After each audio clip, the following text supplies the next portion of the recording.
Okay, sawubona nkosazana. Yebo, njani? Siyaphila. Siyathokoza ukuthi usivakashele la Kwa-Mhlaba. Traditionally la so kusingaka ufika la ekhaya. So wesibili. Okwesibili. Ngesikhathi ufika kokuqala Kwa-Mhlaba wawuzokwenzani lokho kokuqala? Oqala nganizongezwa for ibhavu. Okay. Right.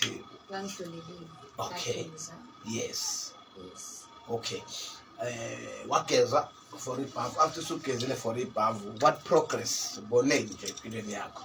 Yo, kuningi kakhulu. Yes. Oqala nje, Yeah. imali zami zayivalwe bashona 2020. Yes. Sihamba sibheka inkantolo for zona ukuthi iphume. Yes. Ngageza ngebhavu lami lokuqala. Yes. Ngabona izinto nje ukuthi singaqala ukuvuleka. Yes. Waphuma nemali ebengazi nokuthi ikhona. Amapholisa ama.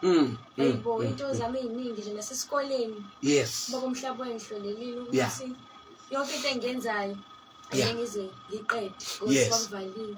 Ngabona nje manje kusafana esikoleni sengiyafika nje ngifunde ngibe umfundi ukuhlonipha kwami njengathi sekubuyele endaweni yakho. Yes. Uyabamba manje imetha iyavuka. Ngiyabona nje senginomdlaza ngisho ukufunda. Yes, you can feel that you are at school. Yes. Yeah. Abantu nje bengahlala ngisho ukuhlala. Lezi izinto ezenziwa manje sengiyahlala nabantu.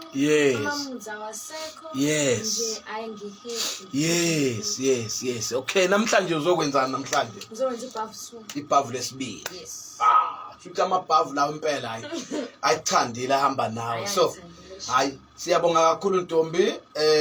uNkulunkulu uzoba nawe nje namathonga akho because silandela okwakuhloliwe okwakushiwo. La ekhaya Kwa-Mhlaba sithanda ukukhuluma thina ngoba inyanga zizincoma zona. Thina sesithanda ukukhulume abantu abenzeliwe. Siyabonga ukuthi uthande nawe ukuba ingxenye ye-testimony. Angithi awuphoqwanga ukuthi wenze lokho. Akekho umfuqi. Awuceli wena nje uthandile ukuthi cha ufuna ukwenza i-testimony. Into enhle yancane. Yes, siyabonga kakhulu Ntombi. Uthe ubani kama nesibongo? Bandisiwe Msani. uMamsani. Siyathokoza kakhulu kwaMsani. Cha nisiboneleke bakithi uMamsani uyabonga.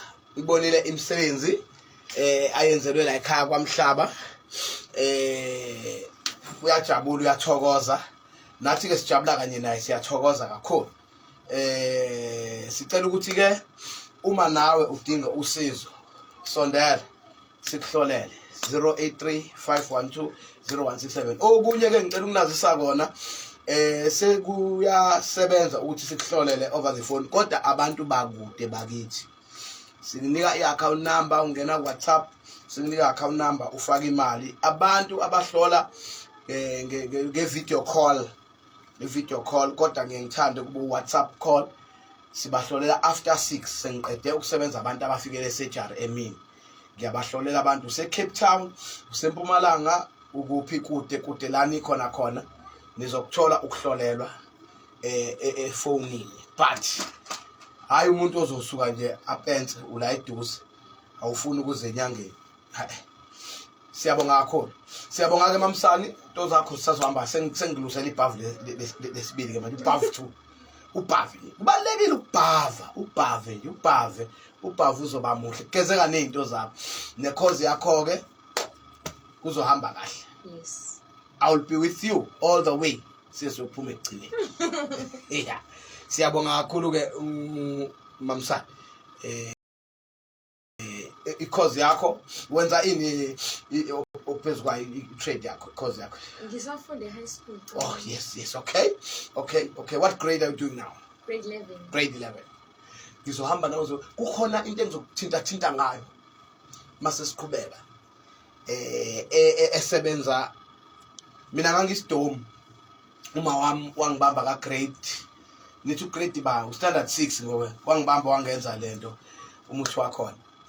Mina kwakuthiwa manje ukuthi ngohlanga lo distinction esikoleni ngangiku top 10 mina ngibanga top 3 eclassini. So lowo muthi ngawugcina khona abantu abaphethe endaweni eziphezulu abanye ongathuka mawungezwe amagama abo kodwa angiwa disclose izinto zabantu labo bantu bayasetshenzwa ngalowo muthi. I will prepare that charm for you ngikwenzele so that ngifuna ukukubona in flying colors esikoleni.